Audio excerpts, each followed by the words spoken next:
Welcome once again to Arthur Brown Photography. Today I'm going to talk about a bit of vintage photographic equipment. A few weeks ago I was given a vintage camera to add to my collection, and it's quite an early one. It's a Kodak number 1A autographic model. That's a folding camera. Press a button to open the front, clicks out, and then you have to pull out the bellows. There's a little lever to press, and you can see hold it up like that. The bellows come out. Now they actually click onto a guide rails on the opening flap here, and you can alter the focal length of the bellows on this little scale here, from from landscape to portrait, with a few little indentations in between, and it focuses from about 6 feet to infinity. Now these cameras were produced in the United States. I'm going to cheat here and read a bit here. I think they first probably came out originally in 1913, but were produced for general sale between 1914 and 1927. Now they did vary a bit over the years, and I think looking at the details of this one, because it has both an adjustable aperture and variable speed shutter, I would think this one's from about 1920-ish. So it is actually around about 100 years old, which is quite amazing. The very unusual thing about this camera is that there's actually a little flap in the back of it. I can see in here. Right, get that to focus. Little flap that opens up. Now this enables you to actually write with a special stylus a little message for location or subject on the backing paper, which I think was some kind of carbon paper, and that actually imprinted on the edge of the photograph. Now, obviously, anyone who's familiar with the old roll film, and this took again, I have to cheat on the 1/16 size film, but I think it's actually more or less the same size as the 120 that we still use occasionally nowadays.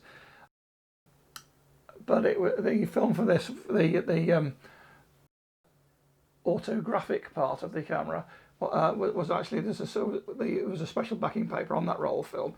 As it rolled through, it separated from the film, and you could write on it. And when it was exposed, it actually then recorded your information on the edge of the negative frame.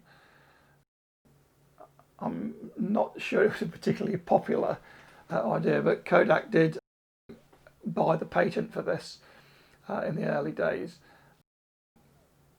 But history would tell us that not many people actually used it to write on. Obviously, they did sell millions of these, and they sold for anywhere between $11, $18 back in the 1900s and 1920s, which is probably quite a lot of money. Quite a versatile camera, because it packs up quite small, and you can use it either vertically. The viewfinder swings around, so you can use it in landscape format, or you can turn the viewfinder around and use it in a long portrait format.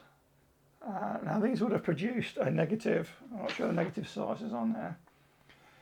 Yeah, the negative size was 6.5 centimeters by 11 centimeters, so it was quite big, and would actually, from that you'd be able to produce contact prints of the same size. Which would have been quite handy as snapshots. I'm not sure if they had enlargers in those days or not. So Interestingly, in this, the shutter still works. You might hear this if I put it near to the microphone. And the shutter speeds on this are variable from 1/100th of a second, 1/50th and 1/25th, with a timer and a bulb setting as well. Now the camera itself, it did come with a case, which is quite tatty. The binding on one side has rotted away completely, but it also came with an ancient shutter release for doing time exposures, and it came with let's put this down a second. It also came with a selection of filters in a little box. I'll put a photograph of this on the screen so you can see it in more close-up. But the 3 filters in the box obviously screw into the front of the lens in the same way as filters do on a modern camera. But there was a Kodak colour filter, but it's actually a yellow filter that we would use for black and white photography. There's a Kodak portrait attachment, which is a very slight magnification, which would probably allowed a slightly closer close-up than the 6 feet on the lens itself. And again, this is a sky filter. Now this is interesting because, you know, this is going back 100 years here. This is actually a graduated filter. Now you won't be able to see this on the video, but this is actually graduated. So the top half is tinted in yellow to reduce haze and make the sky and the clouds look better. But the bottom half is actually clear, so that the filter doesn't affect the bottom half of your landscape or whatever you're taking a photograph of. That's quite clever because, as I say, you know, graduated filters are perhaps something we think are a modern invention, but not. Interesting as well. This camera came with a roll of Orwo film. Now this is a black and white 120 size film, which will fit the camera. Now I was quite interested actually because I think Orwo film is still being produced, and since I put a picture of this on Instagram, they started to follow me. I mean, I can remember actually going back to the early 70s using Orwo colour slide film, mainly because it was a lot cheaper than Kodachrome, but it did have a certain strange kind of ethereal quality to it. The colours weren't always brilliant, but it was actually quite a nice for psychedelic photography. But interesting, I've still got the film here. Now, when I first got this camera, I thought, yeah, it'd be great to try it out. You know, perhaps I can start doing a bit of film photography. Although I still have film 35mm cameras and never use them now. So, but I fear this has been damaged at some time in the past. I can't actually get the back off. Now, this type of camera, the back should come off completely, and have like a dark slide type thing, like you would get perhaps with a professional camera.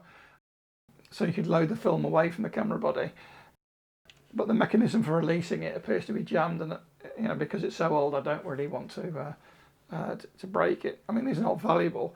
I mean, they sold for, as I said, for $11 to $18 when they were new in the 1920s. But you know, you'd probably get one for 15 quid on eBay anyway. They're not that rare or valuable because I bet they were produced in the millions. So,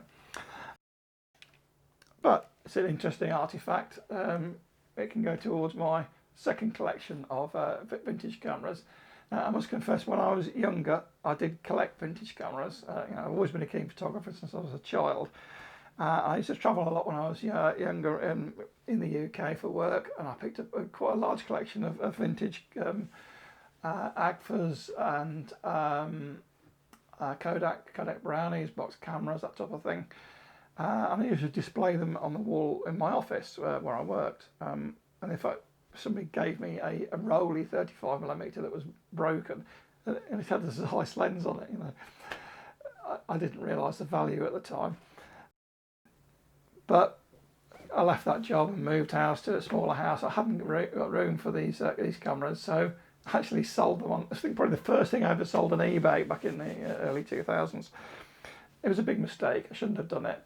And since then, I've started to pick up one or two cameras when I've found them in junk shops or in charity shops, and I try to build up a collection again. Although currently I still have nowhere to show them. I'll put some shelves up here, perhaps behind me, and start to put the vintage cameras up. So anyway, I hope you enjoyed this. A little bit of photographic history.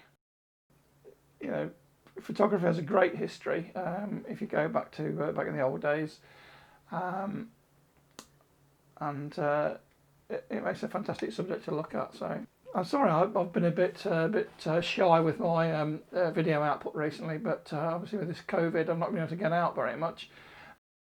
Yeah, because I'm actually shielding. But next week, I should be able to get out, and if I can find somewhere in the Peak District here to go where there isn't millions of people, I might start doing another series of Peak District landscape photographs, and hopefully I'll take perhaps the GoPro with me and do some outdoor video photography as well. Anyway, I hope you're all well, keeping safe, and I'll see you all on my next video. Thank you and goodbye.